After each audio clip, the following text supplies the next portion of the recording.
Hello again, everyone. It's Vince from TradingWinds.com, and this is our update for October 29th, 2019. Let's take a quick look at today's markets. We did finish lower, mostly lower on the equity side. The Dow Jones Industrial Average was lower by 19 points today. The S&P 500 hit a new all-time high before reversing and closing lower by 2.5 points. The Nasdaq was lower by 49 points, and the Russell 2000 was the only bright spot, finishing higher by 5 points today. The bond market was flat, and the yield on the 10-year note is now at 1.833%.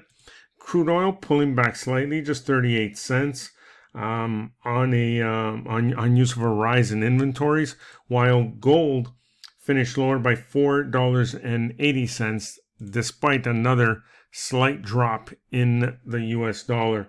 Now, after market close, the earnings season continues. Amgen out today, and they missed their revenue targets. Had a pretty good day during the regular session today, but after market close is trading lower by about $1.49 or 0.71% on that news, while Mattel also released, and they beat estimates. They also announced a change at the CEO position, and that stock is higher by $2.11 or almost 20% after market hours. That's about it for now.